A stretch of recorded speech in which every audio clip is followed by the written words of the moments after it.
Hold, Juarez, Lewis, and then again, I will conclude this agenda discussion. So first up is Councilmember Morales. Good morning. Morning, everyone. There are no items from the Community Economic Development Committee on today's agenda. Last week, we finalized the contract for the participatory budgeting process. You will all be glad to know. I'm certainly glad to know. Thanks very much to Claudia in the auditor's office and Lakeisha Farmer on my staff for all their very hard work in getting this done. Also want to thank Councilmember Herbold who helped us kind of get the final pieces in place. We'll be contracting with Freedom Project, whose mission is to support healing, connection, and restorative communities, both inside and outside of prison, through the strategies of nonviolent communication, mindfulness, racial equity, and anti-oppression.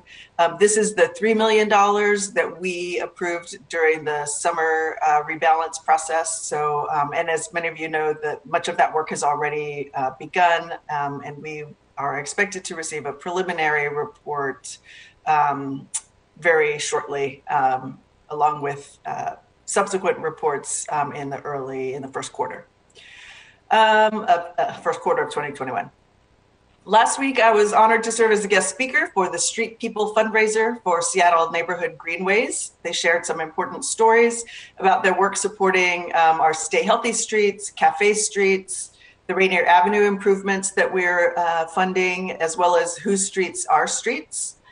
And I want to congratulate that team for a very fun and successful evening and congratulate them on exceeding their fundraising goal. Over the weekend, I volunteered for the Share the Bounty food giveaway at the New Holly Community Center. I want to thank the folks at Homesite, Urban Family, AppShare, the Odessa Brown Children's Clinic, and many others. Thanks to their efforts, we were able to give away 300 bags of food to local families. This week, my office will be closed beginning tomorrow. My staff will be taking some very overdue time off. I, for one, will not be joining my parents and siblings for Thanksgiving as we normally do. Between all of our families, we are 22 people. So as much as we will miss spending time together, we've decided it's not worth the risk for one of us getting coronavirus. So instead, we'll be having a Zoom Thanksgiving.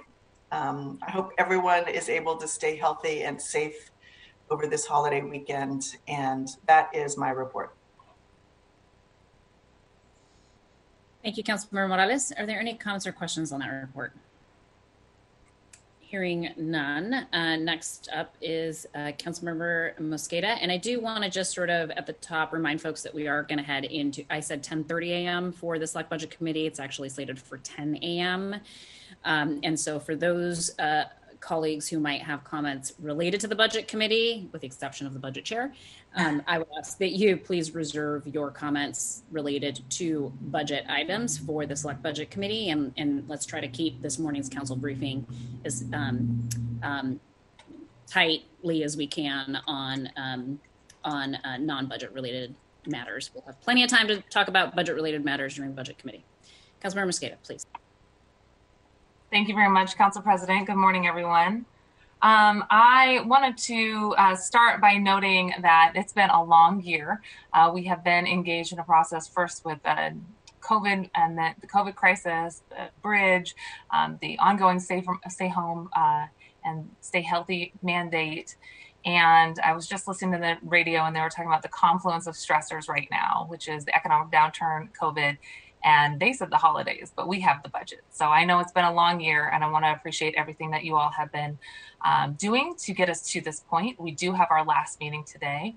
Before we get into the meeting, I do want to note that this has been a deliberative process. Lots of people have brought in their own perspectives and have very much contributed to making this budget, I think, one of the most progressive and robust conversations that we've had in recent history about where our dollars should be going and how we can be investing the public dollars differently. And while we might not always agree, I think it's important to make sure that we're encouraging folks to have a difference of opinion and still be respectful and understand where each other is coming from. And that this is true from those who are on the outside as well. I know a lot of folks have had their homes visited lately, and I want to make sure that folks know that we can push hard, we can make each other uncomfortable, and in some cases we should be, and I think we do that here on council as well. but to folks in the community and at large, each of us are elected representatives with various constituents, and we're trying to be responsive to each of those constituents. And what's happened to some of our council members is just not okay. The council president has said it before. I know other council members have as well, and I have said it before as well. And I just want to be very clear as we head into the end of this year, how much I appreciate the various strategies that have taken to the streets. I've participated in direct action many times myself before, and we know that it is important to make sure that the voices are raised and that the messages break through sometimes, and that we hear folks. But some of the things that we've seen at individual homes, like children being screamed at, and people of color having their women having misogynistic messages written on their streets, is just not okay. I have not experienced any of that. All the conversations I've had with folks who visited me multiple times from different sides of the issues have been very respectful, and I appreciate that. And I recognize that there's many different people doing different types of actions out there. And so as we go into having deliberations that can be tough, this is what we've been called to do, is deliberate and make decisions on really tough issues.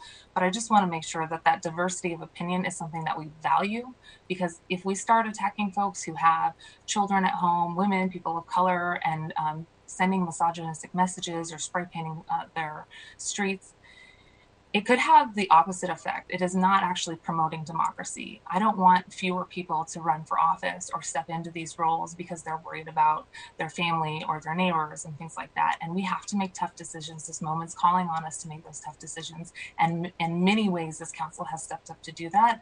And I think the budget is a strong reflection of that, and we'll continue working on it where we have fallen short. We will. But I just want to make sure that folks hear how important it is for us to continue to support the call for tough conversations and accountability, yes, but also recognizing we don't want to have an unintended consequence of discouraging people from running or being in these positions. And we all have constituencies to represent, and we're all going to continue to push for change in various ways. So I want to say I appreciate every single one of our colleagues, and I do want to call out that bad behavior that folks have experienced, and continue to work with you as we find solutions. Direct action is very important in many ways, and as I've mentioned before, John Lewis, for example, I think he was 14 or 15 when he first began his forms of direct action, and look where he led. And so many people look back on his career, but we have to do this in a way that is not discouraging people from ever wanting to speak their opinion or be in elected office. And I appreciate that folks are taking to the streets, making tough conversations happen. And I appreciate all of you and want to make sure that you all know that I do not support that kind of engagement. Today is the last meeting of the 2021 budget deliberations, and we have a lot to do in front of us. I will be very short. We only have a few technical issues that are really going to be in front of us for this morning's meeting, and we will have a 20-minute public comment at the very beginning, but we are going to limit it to 20 minutes because we are required to have a public comment period of 20 minutes for each of our meetings. I know everyone is tired, and I really appreciate all that you've put into this year and helping to create a budget that we are on the cusp of passing. So thank you very much. And with that, I will turn it back over.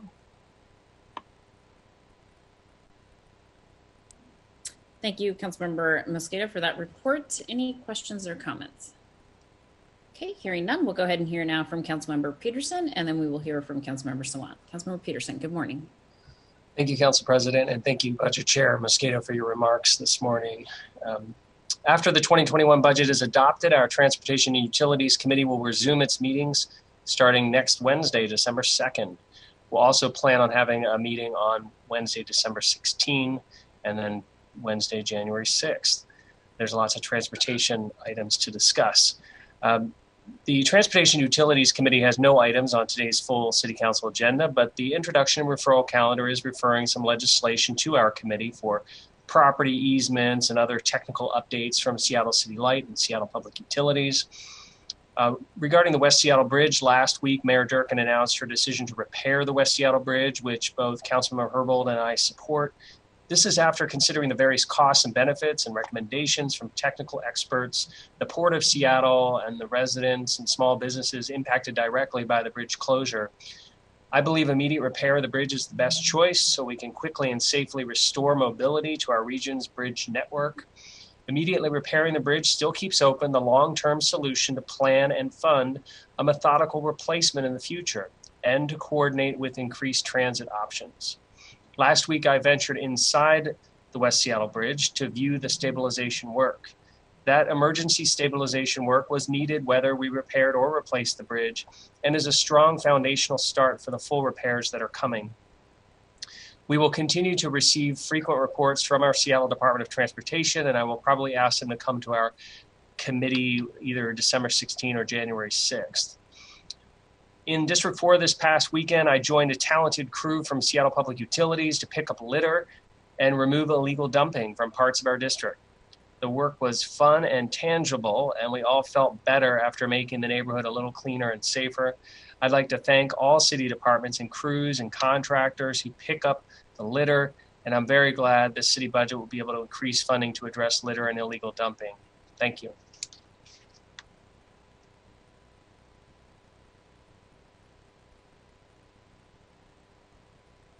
Sorry about that. Was struggling to toggle between my screens again. Thank you, Councilmember Peterson, for that report. Certainly, as a member of your committee, look forward to digging into a lot of the work that you just mentioned, and appreciate the comments related to the West Seattle Bridge as well. Okay, any other comments or questions for Councilmember Peterson? Hearing none. Next up is Councilmember Salant, followed by Councilmember Strauss.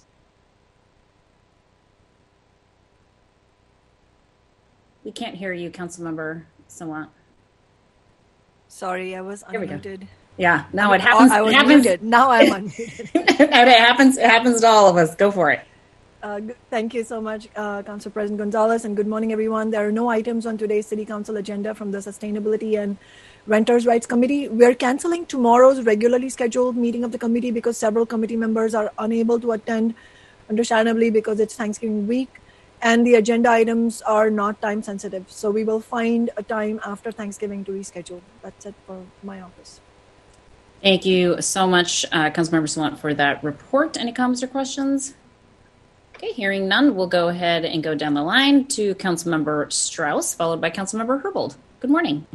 Good morning, Council President. Good morning, colleagues. There is one item from the Land Use and Neighborhoods Committee on today's introduction and referral calendar, Clerk File 314465, which is an application for a subdivision of 901 Northeast 57th Street into 14 unit lots. And this is a procedural aspect coming out of the Land Use and Neighborhoods Committee. There are no items from the Land Use and Neighborhoods Committee on today's agenda. The vote on CB 119907, which extends a moratorium on the redevelopment of manufactured home parks, will be next week, so as not to overlap with today's budget votes since we have so much going on. Tonight, my staff will be at the Fremont Neighborhoods Council to update them about the conclusion of our budget process and discuss public safety and homelessness in District 6. And other things going on here in District 6. I want to thank all the neighbors of Ballard, East Ballard, Tingletown, Greenwood, Sunset Hill, and Fremont for speaking with me during resident meetings last week. We discussed permanent supportive housing, public safety, alternatives to policing, traffic calming measures, and Route 44. Finally, since this is a short week, I will resume my D6 resident meetings next week. And if you'd like to sign up for a meeting with me, please do so on my website. Note we're scheduling about 3 weeks out, which might be pushing us close to council recess at the end of December. So thank you. I'll save my budget comments for later. I want to thank you, Council President and colleagues. That is my report for today. Thank you so much, Councilmember Strauss. Any comments or questions?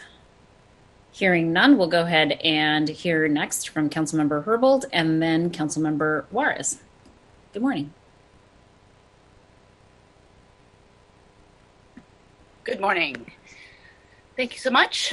Just starting off here with the weekly shout out to the fire department.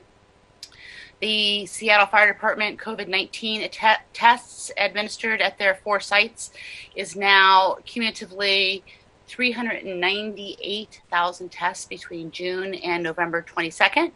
We heard last week that the mayor has sign an executive order to expand COVID-19 testing. The executive order asks department directors to pursue new strategies to identify 5 to 10 new additional locations for testing. Quick update from the Human Services Department. The Age-Friendly Seattle division is presenting the next event in its Close to Home series on December 3rd. Close to Home, Stories of Health, Tech, and Resilience is a series of online events presented by Age-Friendly Seattle, featuring information and resources for older people, caregivers, and their families. The presentation starts at 10:30 a.m. on Thursday the 3rd, and you can learn how to spot misinformation and scams, where to go for the facts beyond the claims, and what you can do to better navigate today's information overload. It will include speakers from AARP Washington and the UW Center for an Informed Public. There'll be live and recorded captioning provided in English, Arabic, Chinese, Korean, Russian, Spanish, and Vietnamese.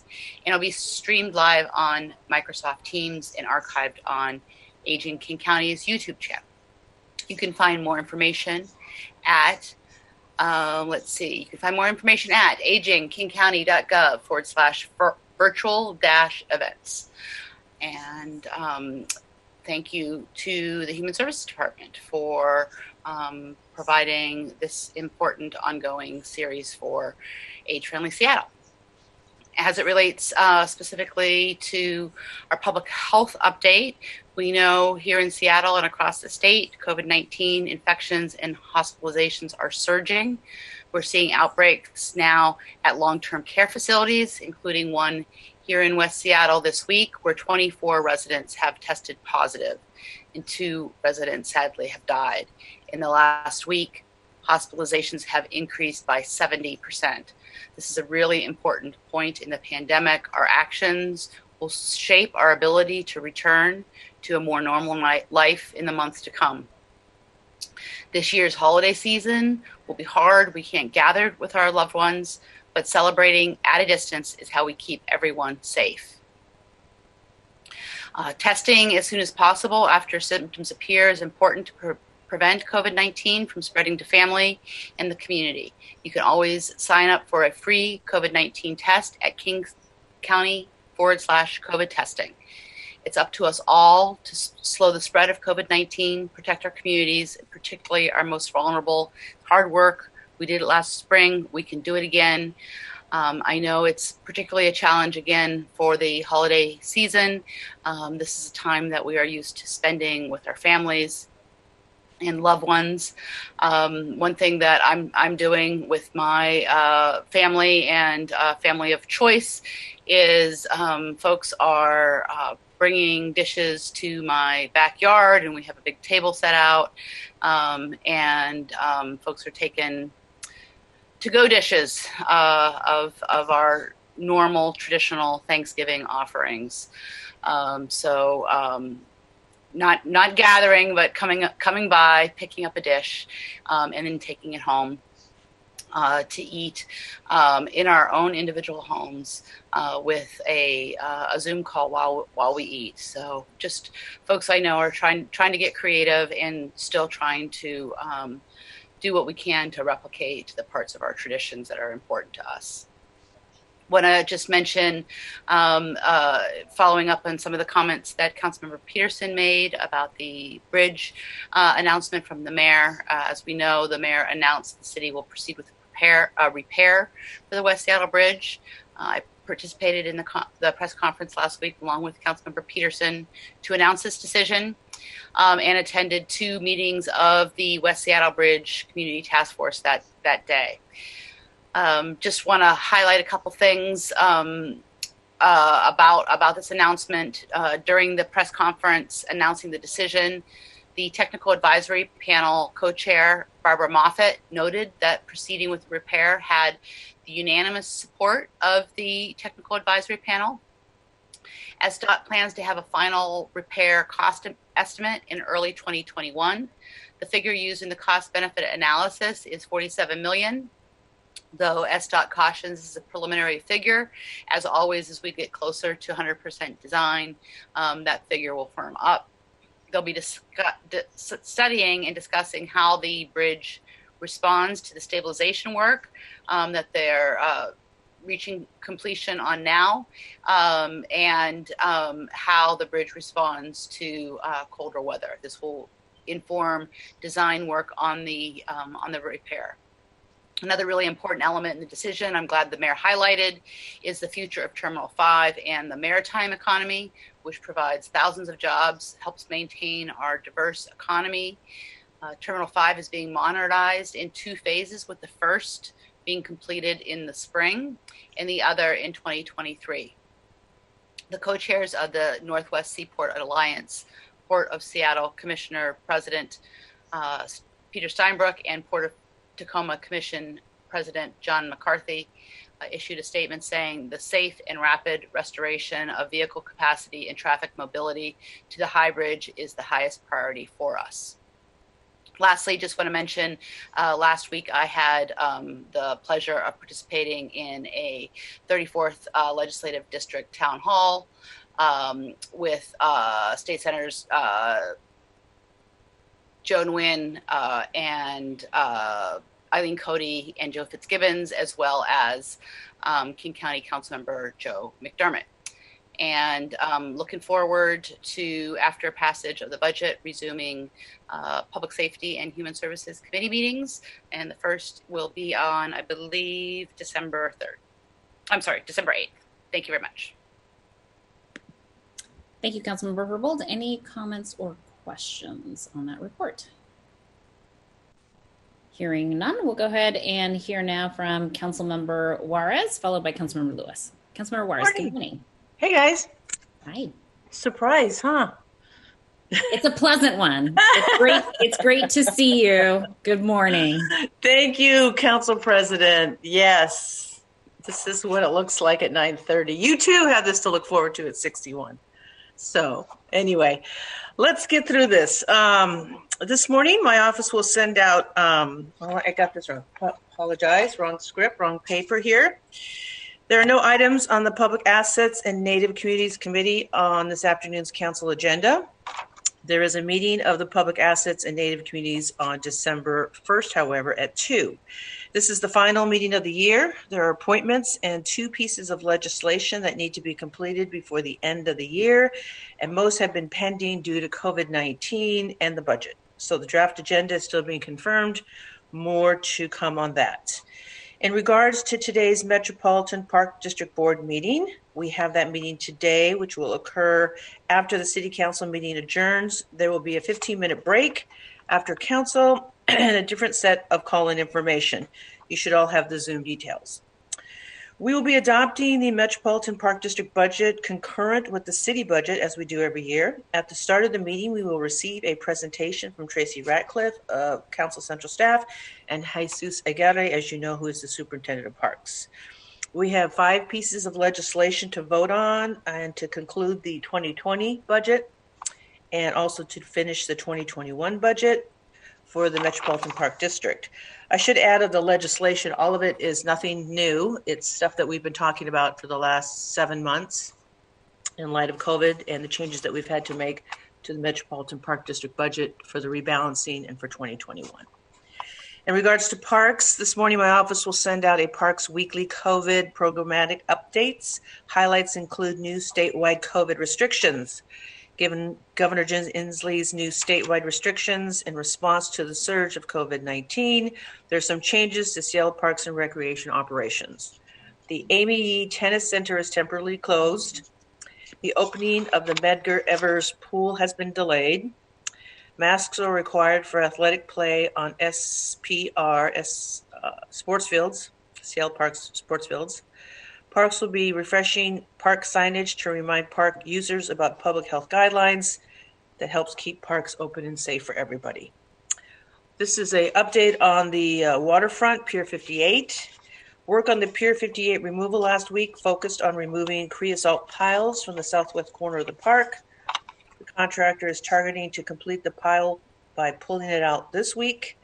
After completing this work, the contractor will make preparations to remove additional timber decking and will begin preparations for removing the southern terrace, which is tentatively anticipated to occur the first week in December.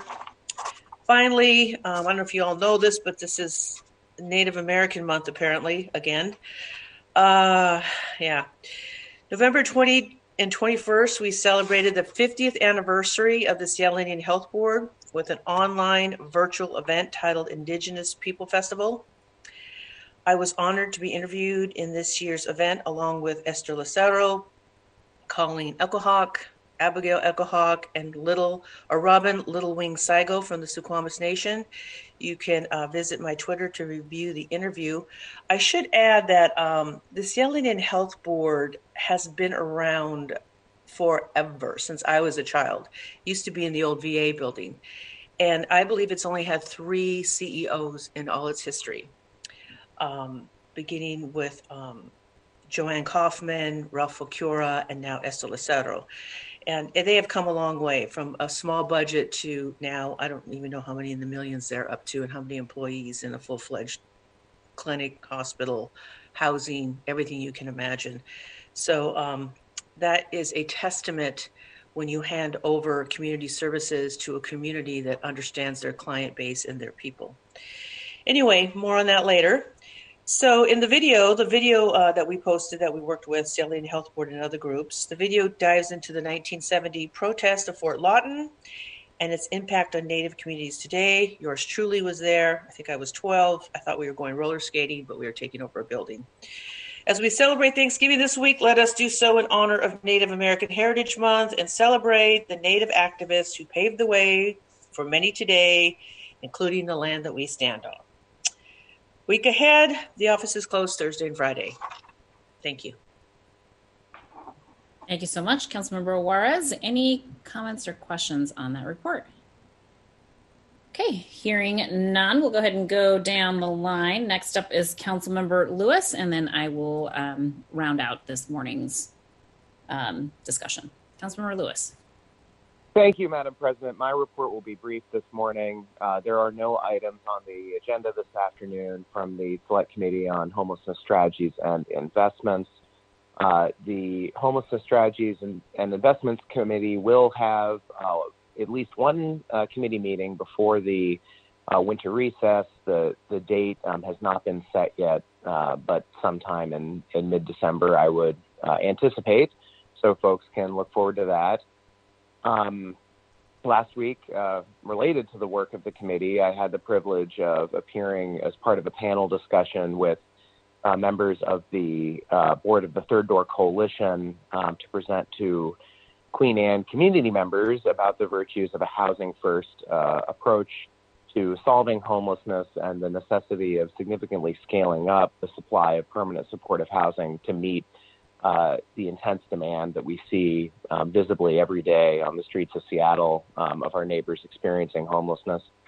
That was a good, productive meeting where I think a lot of minds were actually swayed by the evidence and the coalition that Third Door has brought together to raise awareness to folks about that need. Otherwise, I have nothing else to report this morning. Thank you. Thank you, Councilmember Lewis. Any questions or comments on that report? Okay, hearing none. Colleagues, as I mentioned at the top of the half hour here, I have nothing on this afternoon's introduction referral calendar and on the full council agenda from the Governance and Education Committee. The Governance and Education Committee will be having its regular meeting on Tuesday, December 8th, starting at 2:00 p.m. We will be considering a couple of pieces of legislation, one related to the Department of Education and Early Learning and the FEP levy in particular, related to making sure that there is ongoing flexibility in the next school year for deal funding, given the ongoing COVID pandemic and the realities of the impact to our early education and K-5 system. You may have all seen the coverage related to the Seattle Promise program in the papers over the weekend. We've had a huge number of public school students in Seattle take advantage of our Seattle Promise program. The department continues to dig into the RSGI data to make sure that we are still meeting the core value and function of making sure that that program is accessible to those who are furthest from educational justice. But very exciting news to see how popular Seattle Promise is, and looking forward to having that conversation around that flexibility ordinance on Tuesday, December 8th. It's already going to be December. And then lastly, we'll also be having a conversation around some legislation being proposed by the Seattle Ethics and Elections Commission related to lobbying and other electioneering issues. Really excited about bringing forward that legislation as well. More to come on both of those as we get closer to December 8th. That is all I have. Happy to take any questions or hear any comments. Hearing none, colleagues, that does conclude the items of business on this morning's council briefing agenda.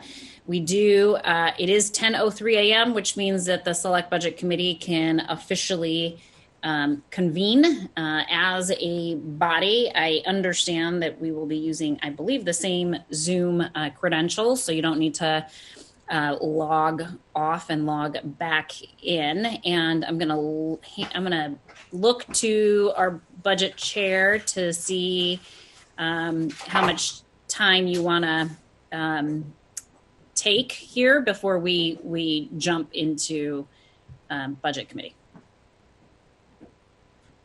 Thank you, Madam President.